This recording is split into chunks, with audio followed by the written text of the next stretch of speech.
Selamat datang di Story Kauri. Ini adalah channel kedua artikel YouTube. Jangan lupa subscribe ya guys, dan tekan notifikasinya. Kisah pemuda kaya, anak bos besar, pemilik 73 perusahaan, yang menjadi cleaning service. Episode 606, terungkapnya Pak Jeffrey yang berkhianat. Menyalahgunakan kepercayaan perusahaan, telah membuat tantenya Rena menjadi marah. Tanpa basa-basi langsung menegurnya, bahkan akan memenjarakannya. Namun, karena kedatangan tantenya Rena yang kurang tepat, rencana menyidak Pak Jeffrey pun menjadi gagal. Lantaran di situ saat itu, ada banyak teman-temannya Pak Jeffrey, para mitra kerja bisnisnya, yang turut serta membelanya. Bahkan polisi yang diajak tantenya Rena tak bisa berbuat apa-apa, karena Pak Yosen wakil bos besar mereka, telah meminta bantuan polisi berpangkat tinggi. Jadinya Rena dan tantenya pun pulang, tanpa bisa membuat jera Pak Jeffrey, apalagi membawanya ke kantor polisi. Si Rena pun sempat menjadi marah, sampai-sampai Rena berkata, "Oh ya, kalau Anda sekalian berniat mau mencari Mas Kenshin, karena tak terima akan bukti yang direkamnya, silahkan saja dilakukan. Mau dilaporkan ke polisi pun itu tak mengapa. Tapi ingat resikonya ditanggung sendiri. Apa yang Anda rencanakan bisa tak berjalan, atau bisa mengalami kehancuran." Karena Rena yang bicara begitu, semua bos-bos di situ pun tertawa. Menertawakan Rena, karena dianggap hal itu sangat mustahil. Sedang si Rena sendiri, yang lagi dalam perjalanan, ditanya oleh tantenya, "Oh ya Rena, kamu tadi kok bicara begitu? Merasa yakin akan temanmu Mas Kenshin?" "Memang siapa dia Rena? Kamu kok sampai bilang, menyuruh mereka mencari Mas Kenshin segala?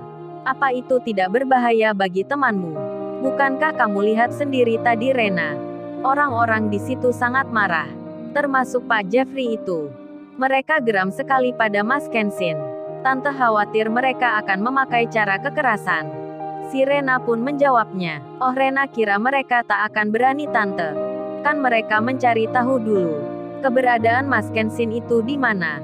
Jadi tenang saja tante, karena Rena pernah mengalami di waktu yang dulu Yudis masuk penjara itu kan sama, karena ingin berbuat jahat ke Mas Kenshin. Jadinya sampai-sampai perusahaannya hancur. Begitu pula dengan milik orang tuanya." Tantenya Rena pun mendengarnya, merasa penasaran jadinya.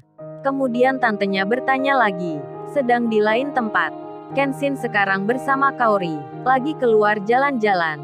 Rupanya Kenshin dan Kaori baru mengantar kedua anaknya ke rumahnya sendiri, karena ayah dan mamanya Kenshin, serta pula adiknya Nita, merasa kangen dengan mereka. Sekedar diketahui, kedua anak Kenshin itu sering berpindah tempat, di setiap 2 hari sekali. Yang pertama di rumahnya Kaori, yang kedua di rumahnya Kenshin. Hal itu bisa dimaklumi, karena kedua orang tua Kenshin dan Kaori sama-sama ingin dekat dengan cucunya. Dan kini Kenshin jalan-jalan bersama istrinya, berada di mall ternama, menikmati waktu luang berdua. Mereka seperti belum menikah, seperti orang yang lagi pacaran. Kemudian Kaori bilang, "Oh ya say, kita minum es krim yuk di situ. Udah 2 bulan lebih nih nggak minum es krim." Kenshin menjawabnya, "Kamu Kaori mirip anak kecil saja. Aku khawatir nanti anak kita meniru kamu. Sukanya minum es krim saja." Meskipun demikian, Kenshin pun mengiyakan. Bersama Kaori masuk ke tempat itu. Tempat anak muda yang banyak bersama pasangannya. Termasuk kebetulan pula, di situ ada Sandria yang bersama cowoknya Rega. Sandria temannya Jenna itu, rupanya lagi jalan-jalan pula di mall tersebut. Dan saat ini mampir di tempat es krim ini. Sandria memilih duduk di tengah. Sudah ada di sini semenjak 10 menit yang lalu. Dan Kenshin yang bersama Kaori telah memesan es krimnya. Kemudian mencari tempat duduknya. Terlihat yang kosong ada di tengah pula. Kenshin pun bilang, "Di situ saja Kaori, kita minumnya." Kaori pun mengiyakan, dan duduklah Kenshin, tepat ada di belakangnya Sandria. Sandria menghadap cowoknya, sedang Kenshin menghadap Kaori. Mereka pun belum saling melihat, dan Kaori pun menikmati es krimnya. sambil melihat kanan kirinya. Di saat itu Kaori melihat orang yang dikenalnya. Kaori pun bilang ke Kenshin, saya ada temanku nih di sini. Itu teman sekolahku lagi masuk tempat ini. Aku tak ke sana sebentar ya. Mau aku beri kejutan? Kamu mau ikut nggak saya ke situ? Kenshin melihatnya, yang ditunjuk Kaori seorang wanita. Kenshin pun menjawabnya, aku di sini saja Kaori. Kamu ke sana saja nggak mengapa. Kaori pun izin ke Kenshin, menemui temannya sebentar. Dan Kenshin yang sendiri, tepat di belakangnya ada Sandria. Kenshin masih belum mengetahui, di saat itu cowoknya Sandria malah bicara. Oh ya Sandria, aku tak ke kamar kecil dulu. Kamu tunggu sebentar ya sayang. Si Rega pun berdiri, langsung menuju ke belakang. Kemudian tiba-tiba, handphonenya Sandria jatuh ke bawah. Sandria pun tak tahu akan hal itu, karena lagi memakai HP keduanya. Dan handphone yang jatuh itu, terdengar oleh Kenshin di dekatnya. Bahkan jatuhnya sampai di bawahnya Kenshin. Kenshin yang melihat itu langsung mengambilnya. Kenshin akan mengembalikannya. Dan Kenshin berdiri, menghampiri wanita yang duduk di kursi belakangnya. Kenshin pun bicara, Mbak maaf handphonenya terjatuh. Ini Mbak handphonenya. Sandria pun melihat seorang laki-laki yang berdiri di dekatnya, yang bicara dengannya. Saat Sandria melihatnya, terkaget-kaget langsung dirinya. Mantan sopirnya Jenna, yang dikata mata-mata, tiba-tiba ada di sini. Sandria pun bicara, loh kamu rupanya, sejak kapan kamu ada di tempat ini? Sandria sangat terheran akan Kenshin yang dilihatnya. Bahkan Sandria hendak marah, berniat menegur Kenshin, karena memata-matai temannya. Sandria pun bilang, kamu rupanya kurang ajar ya. Tapi Sandria tiba-tiba menghentikan ucapannya, karena melihat seorang wanita yang datang. Rupanya itu Kaori yang baru melihat temannya. Dan Kaori langsung bicara ke Kenshin. Oh ya saya ada apa ya memangnya? Kamu kok berdiri di sini? Kaori bicara itu sambil memeluk Kenshin. Bermanja-manja pula sikapnya. Sandria pun melihatnya, jadi terkejut dibuatnya. Ceweknya cowok ini cantik sekali. Sandria melihat Kaori, untuk pertama kalinya. Kemudian Kenshin menjawabnya. Oh ini Kaori, handphone mbak ini jatuh ke bawah. Dan ini aku mau kembalikan. Kenshin pun bilang lagi, oh ya mbak ini handphonenya.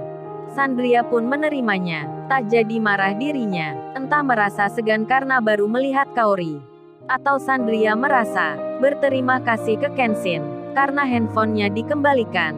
Meski saat ini Kenshin terkejut pula, tapi Kenshin bersikap biasa, pura-pura tak mengenal Sandria. Dan Kenshin duduk lagi bersama Kaori. Sedang Sandria pun sama, pura-pura melihat dan memegang handphonenya.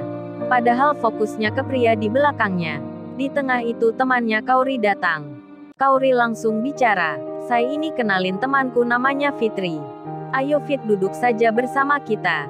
Dan ini kenalin Fit kekasihku Kenshin. Kaori bercanda ke temannya, padahal sudah cerita ke temannya itu. Kalau Kenshin suaminya, hingga Sandria yang di belakang Kenshin mendengarnya. Sandria pun berbisik di hatinya. Oh berarti memang wanita ini ceweknya. Sandria pun masih menyimaknya. Kemudian Kaori bicara lagi. Oh ya saya temanku kesini mau melamar kerja di mall ini.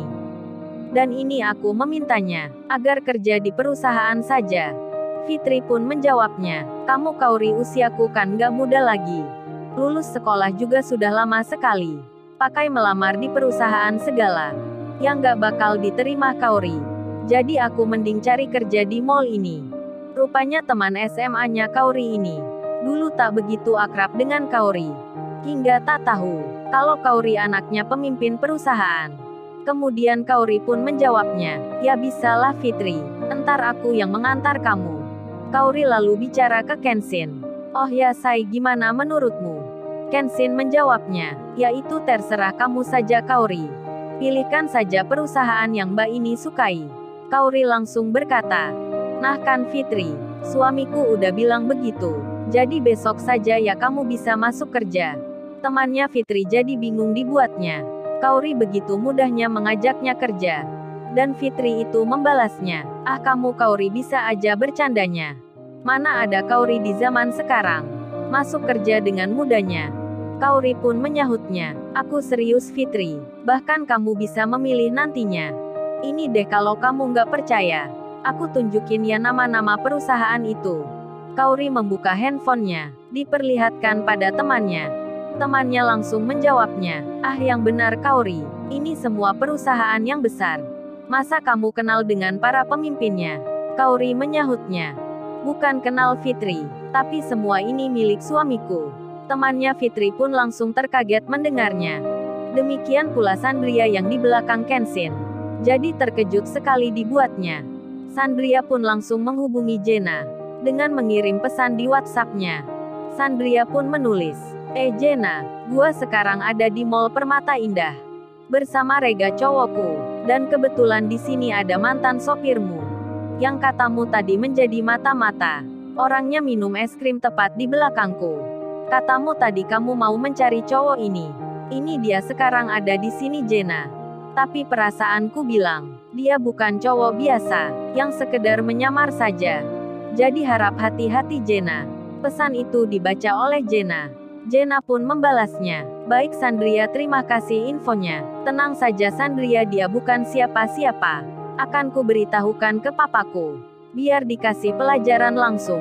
Pak Jeffrey pun diberi kabar hal itu. Pak Jeffrey langsung saja, bersama mitra kerjanya yang di situ, akan mendatangi Kenshin. Lalu, bagaimana kisah selanjutnya? Subscribe channel ini untuk episode berikutnya. Terima kasih.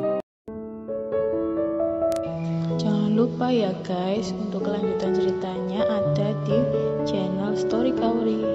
Jangan lupa subscribe ya guys, dan tekan notifikasinya.